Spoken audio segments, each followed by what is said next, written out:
welcome back to the War Bunker.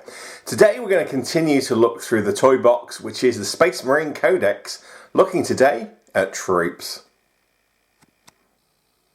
Now at first glance, troop selection should seem really simple. You've got your tactical squad here, and you've got the scout squad here, and that's it. So, is that all there really is? No, nothing of the sort. Your troop choices are probably the most flexible unit that you'll get.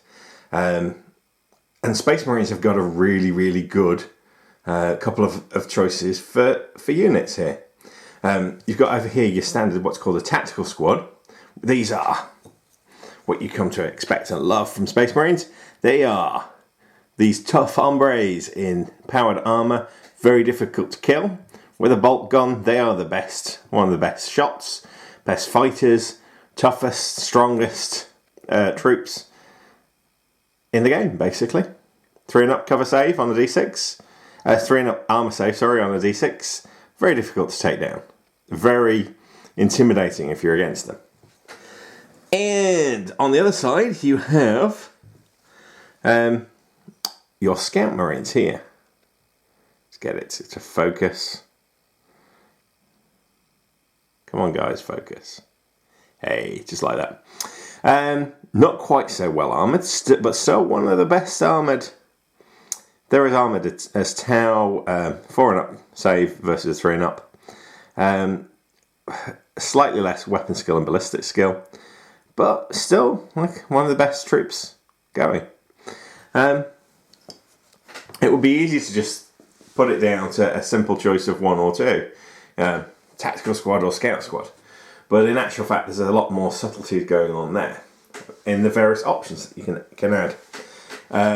Particularly a Space Marine tactical squad can pack as much firepower as some squads that in other armies would be considered elite or heavy choices. So yeah, not to be easily dismissed. So first of all, let's get down to the business. Scouts, tactical Marines. So, as we've said before, your Scouts are slightly less armoured.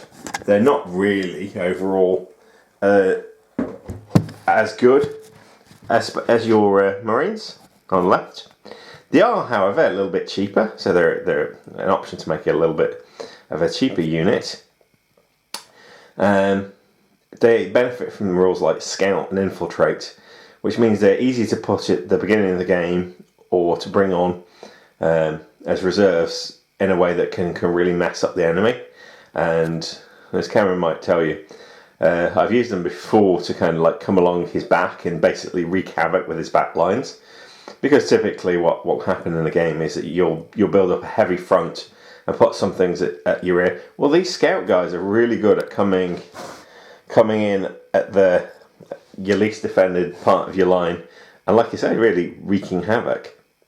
Against that, slightly more expensive, but these are what you really play Space Marines for. The tactical Marine. They are tougher. They are better shots. One option though with and this is what I tend to use my scouts for. For tactical Marines, although you can equip your sergeant like this guy with basically 2 close combat weapons to increase the amount of attacks that you've got by 1. You can't do that with most of your tactical Marines. They do have to carry bolt guns. That means that the only option you've got then, if you really want somebody with the extra attack, is you basically take assault troops, the ones that either have a jetpack or come in, and they do come with 2 close combat weapons, benefit from the extra attack. But the disadvantage to them is the fact that assault Marines are counted as fast attacker, not troops, and that means that they don't tend to win objectives quite as much, and it's really quite important to hold on to objectives. That's, there's quite a few games that are not annihilated like season hold objectives. So you're much better off trying to season hold those objectives with a troop. And I do kind of like to try and attack with something that's got an extra attack. So I often equip my scouts like this guy, with a chainsword and a pistol, and basically charge them at particular units, and basically use the extra attack to steamroller whoever's holding on to that and try and seize it. I've actually used 2 squads of scouts, and I've held Riptide at bay, yeah, and that's simply because okay, my scouts don't get many hits in, but Riptides only have 2 attacks, so they're actually not that good at demolishing scouts, especially when you've got like 20 of them against them. So yeah, en masse they can do quite good damage. They benefit from the combat discipline. They shall feel no. Damn, what is it called? They shall. I'm going to look it up. They shall know no fear, which means that if they do lose combat and they run away and someone catches up with them, they just go back into combat again. Just double check on that one, because that has come up. They shall know no fear. Yeah, they've definitely got that one. What else is quite handy is these guys for scouts. Cost an extra point a unit, but you can equip them with sniper rifles.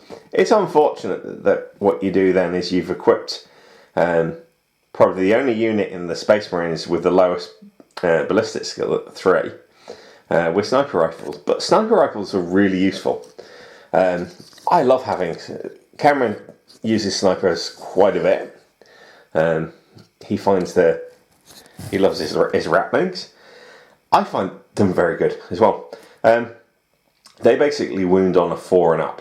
They are a heavy weapon, but they wound on a 4 and up. And against things with ludicrous toughness, like anything that's in a Tyrannid edition, Demon Princes, etc., etc., it means it doesn't matter if that toughness is 6, 7, 8, whatever. You'll still get a hit on them, and that's really useful.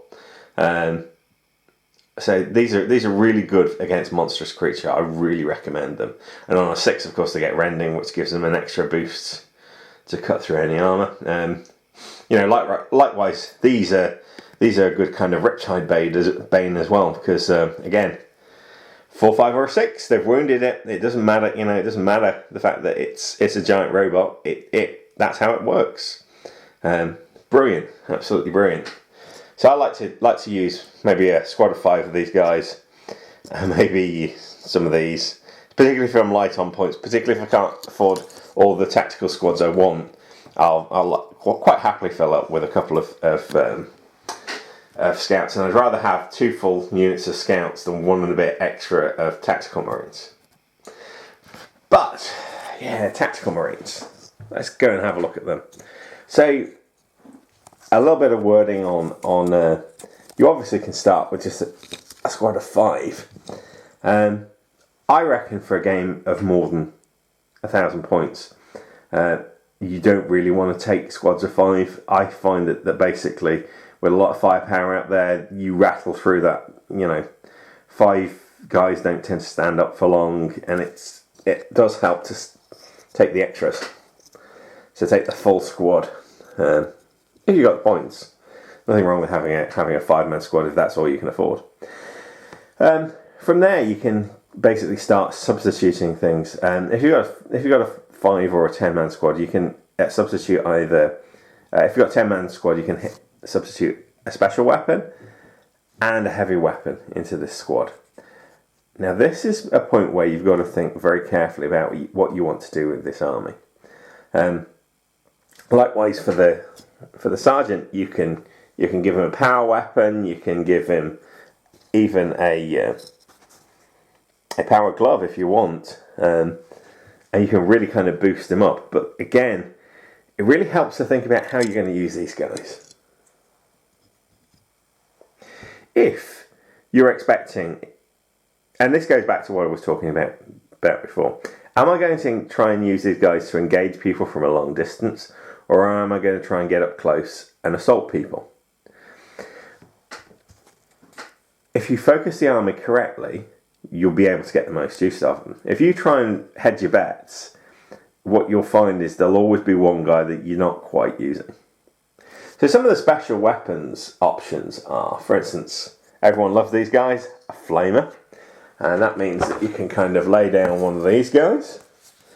The little flamer template, and anything that hits, whoosh, it's gone. Great, but only up close. Another option for special weapon is, find it, melter gun. These again are pretty awesome.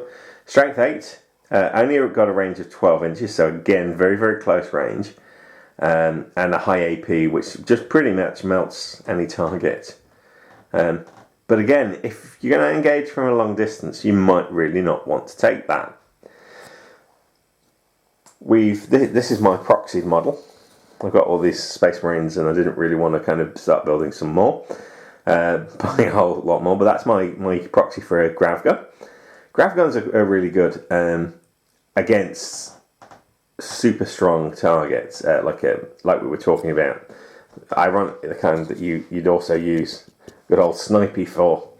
They basically use a monstrous creature's armor save against it, and the higher the armor save, the more likely you're going to kill it, basically, or at least get a wound. They're alright, but if you're against something that doesn't have particularly impressive armor, and I'm thinking here particularly about orcs, this is that's a really useless weapon against orcs, and likewise, this is a really useless weapon against Imperial Guard, because this is actually harder to kill things with a sniper rifle than it is with a bolt gun. But, choose your targets carefully. Finally, and this is a controversial one, we always sat on the fence a bit here. Yes, the plasma rifle, kind of 24-inch range. Strength, I think it's 6 off the top of my head. So you won't be able to get vehicle criticals with. But again, he's really good against monstrous creatures. I'm reading up. No, it's strength 7. So yeah, you could potentially glance off things. Problem is, and if you're within 12 inches, if you manage to get that close up, you get 2 shots. Problem is, if you roll to hit and you get a 1, things kind of backfired a bit. And I've often lost troopers just vaporized from that. So if you get a 1, you've taken a hit, and you get your 3-and-up armor save. And I have seen the deadly snake eyes of a double 1 kind of just make that guy vanish. In fact, it happened twice in 2 consecutive games, and the first time I shot, that I kind of went, that's it, I'm done with it. But as I've come across more and more monstrous creatures, I've realised, no, actually, this is a really good weapon to use it. I'm still not sure between these two, the grav gun and the plasma gun. I kind of like the plasma just because it's a bit more versatile, and there's a lot more targets it can take down, even with its ridiculous 1 roll. But we shall see.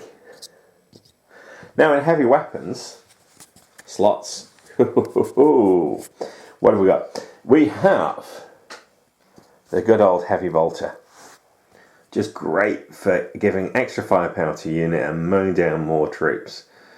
The ideal thing if you're up against orcs or Tyranids, you just want to mow more of those guys down. Probably my personal favourite, and a lot of people's, the rocket launcher. Why is it my favourite? Because it's so darn versatile.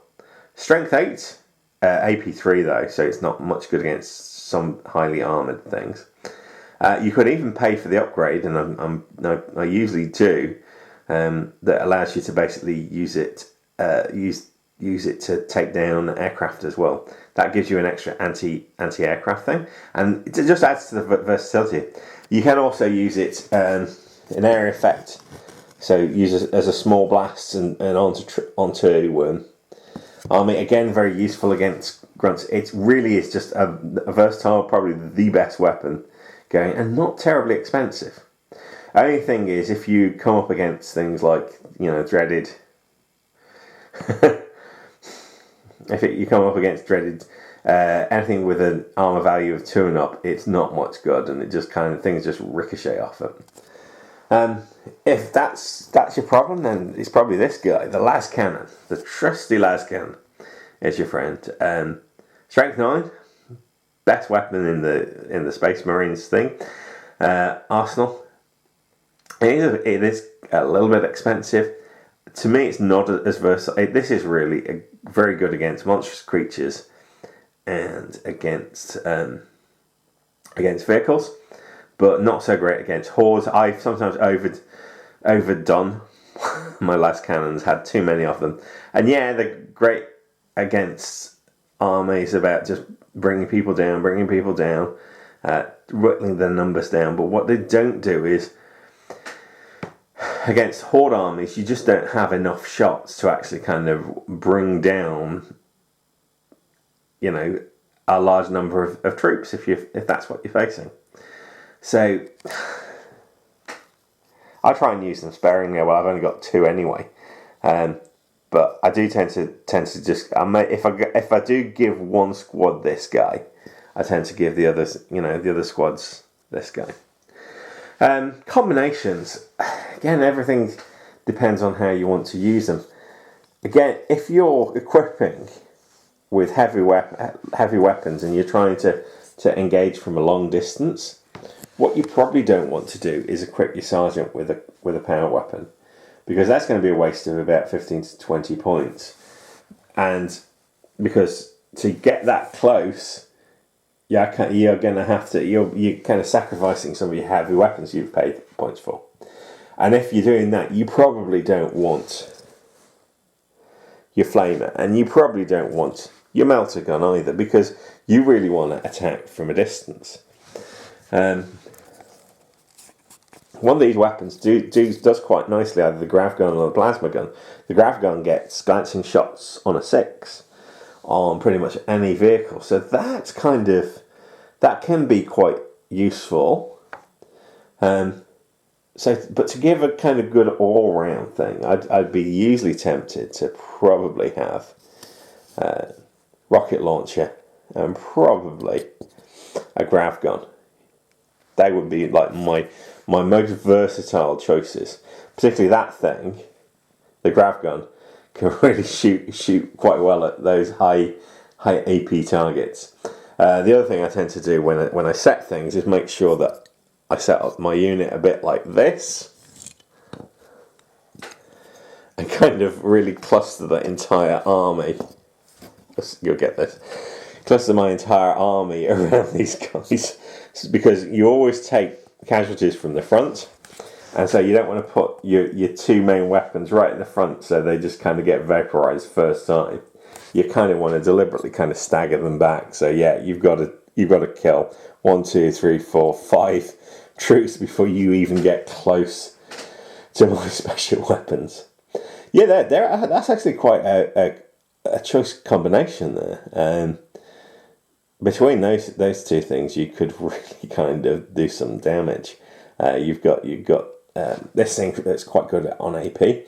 On a 6, it can glance it can glance a vehicle, which kind of can combine with this quite well. And likewise, you can set this to kind of a wide range and try and just shoot, and like put on your blast template, just trying to wipe out some nasty horde army, be they orcs or tyrannids, or just kind of use our crack option, strength 6, and try and destroy a vehicle. So some very, very nice options there. And like I say, this is not too expensive and a lot of firepower, a fair amount of firepower there. Because I tend to equip my scouts with 2 weapons, I tend to almost always give them the sergeant a power weapon, and indeed a melter bomb. I find sometimes throwing my scouts at vehicles, especially when the sergeant's got a melter bomb, is really good at kind of taking out vehicles close combat. These guys are amazing. Just the amount of Lima Russes they've managed to whittle down through that very, very tactic. They get up quite close, they hit something, and particularly, as I said, if they come in from the rear of an Imperial Guard front, they can just kind of hit one Lima Russ after another, and generally the Lima Russes, there's a little they can do against you, but because usually most Guard players put their Lima Russes towards the back, some of their Lima Russes, their Basilisks right at the back, and very little to support them. If there is troops, these scouts are more than adequate about taking down Imperial Guard. Other races, not so much. Not so much. As my son is a Guard player, I do tend to face a lot of Guard opposition, so I'm kind of quite used to dealing with those people. Anyway, that's some of your options. As I said, the troops' choices are the backbone of your army. You can lose heavies, you can lose fast attack supports, and you can still keep going. Generally, if I see that I'm whittling down and I've almost lost all my troops, I know the game's pretty much finished. You don't tend to win games, particularly objective games, because you've still got tanks. It's usually a warning sign to me that maybe I didn't take enough troops in the first place. Of course, one of the other options that you could have, that's quite important, is if you do want to look after these guys, then maybe, just maybe, you want to take one of these. I'm a bit on the fence when it comes to taking rhinos. It can be really good if you want to get very, very, very close up to your enemy, and basically they'll take out the rhino and then your men can bail out and then continue to fight. It helps to protect them. The problem is, if you're inside a rhino, you can only fire 2 guys at a time, so you've actually restricted the amount that you can fire from these guys. I mean, Cameron goes about chimeras, it's not fair. Chimeras, if I open the hatch, it's open topped, and I'm going, I would love the rhino to be open topped, because then I could open the hatches and I could fire. Every guy could fire out from there. You put them in a rhino, you constrict the firepower, and it means that you can end up kind of going against how you want to use them. If you've built up your troop choice and you do want to use them close combat, then put them in a rhino. Put them in a rhino and charge up. Fine, that's brilliant. Yeah, you'll love it. But if you give them long range weapons, then you probably want to just put them out naked, without the transport, and you just want to fire those weapons as far across the field. You probably actually want to, as much as possible, take use of terrain. Do kind of put them. It's easy to over rely on the 3-and-up